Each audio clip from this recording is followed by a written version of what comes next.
Hai, Assalamualaikum warahmatullahi wabarakatuh. Kenalin, saya Najwa Amiros dan ini teman saya. Hai, kenalin saya Irfan Habib. Kami santriwan dan santriwati Madrasah Tarbiyah Islam Canduang akan sharing tentang perbedaan siswa yang sekolah di Canduang dan siswa yang sekolah di Kota Bukit Tinggi. Benar banget tuh, Benar Wak. banget. Menurut Pan gimana Pan?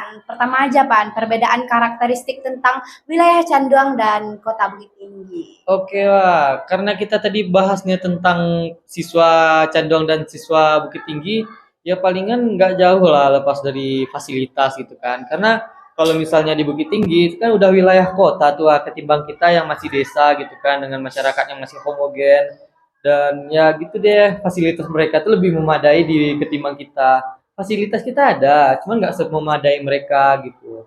Dan cara belajar juga berbeda. Menurut Wak gimana? Menurut gua gitu juga sih Pan gitu.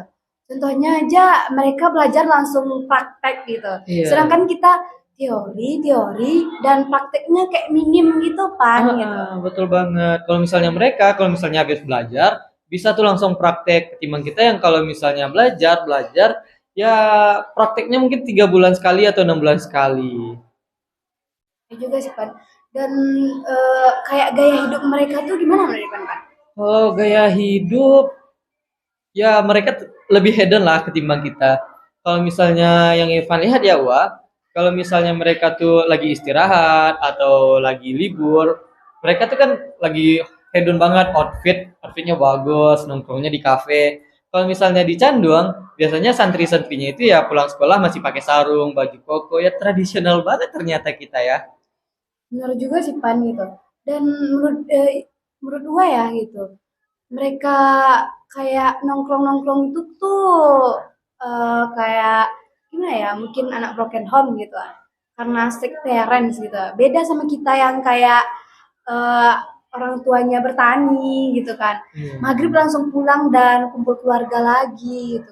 Kasihan juga nggak sih Pan ya mereka kayak gitu tuh? Kalau misalnya di kota emang kebanyakan gitu kali ya, Wak, ya. Kalau misalnya anak-anak yang sering-sering kayak gitu tuh kebanyakan nih ada yang broken home dan strict parent gitu. Kadang-kadang kalau misalnya kita lihat kita bandingkan dengan gaya hidup kita yang di desa, kayaknya kita lebih diuntungkan gitu karena kita mendapat perhatian lebih dari keluarga kita.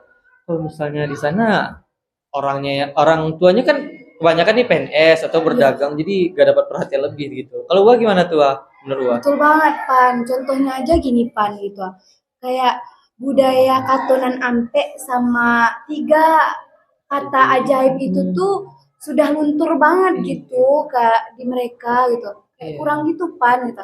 Sedangkan di sini masih mengenal tentang katon Iya, empat masih katonan kental banget lah ya ampat. adat-adat Iya, adat istiadatnya. iya, betul Mungkin karena banget. di sini kalau misalnya ada istiadat itu emang Bayi Bobana kita panggil mama cari pandai gitu kan. Kalau misalnya mereka udah luntur banget lah gitu. Iya, Tapi kalau misalnya di kota siswa-siswanya tuh udah sangat beruntung tahu karena mereka udah berani dan menerima itu kemajuannya iya betul ketimbang banget. ketimbang kita tuh yang masih belum bisa menerima kemajuan gitu ya Betul. kan. Ya contohnya aja kan kita di sini tuh kayak sekolah tuh ya nggak nyampe-nyampe lah gitu. Kalau mereka tuh menerima lebih open minded gitu Iya, kan, gitu, bener menerima banget. keterbukaan gitu. Mereka menerima untuk Iya, maju iya gitu. untuk menerima untuk maju. Mm-mm. Gitu. Dan sedangkan kita ya masih gini-gini aja, nggak maju-maju gitu Iya, kan, tapi Pan. tapi karena kita sebagai siswa ya berharaplah semoga kita bisa merubah desa ini menjadi kota ya, ya Kota yang sopan dan santun gitu kan. bukan Betul berarti banget. kota nggak sopan dan santun ya, Iya, bukan berarti Wak. gitu juga sih. Kalau trust issue gimana tuh, Wak? Ya, kalau masalah trust issue sih, Pan, kayak mereka tuh nongkrong-nongkrong tuh kayak butuh validasi itu, Pan, dari orang-orang gitu. Validasi Karena gimana nih? kayak butuh dukungan gitu dari orang-orang karena kayak biasanya menurut gua sih gitu, mereka tuh kayak kurang percaya diri gitu. Iya juga ya. Soalnya kalau apalagi dengan meraknya sosial media gitu kan, mental mental mereka tak sebaja mental anak-anak desa sepertinya. Iya. Menurut Wak gimana tuh? Ya tempat dukungan mereka tuh nggak ada pan gitu, nggak ada role model mereka gitu, jadinya mereka tuh insecure gitu. Oke pan, oke guys, demikianlah ya Ya Allah. sepertinya sampai sini aja Iya, lah sepertinya sampai ini aja lah ngomong-ngomong perbincangan kita. kami, ngobrol kami di hari ini. See you, bye bye. Bye, saya Irfan Habib. Dan saya Najwa Milus, pamit undur diri. Bye bye. Dah.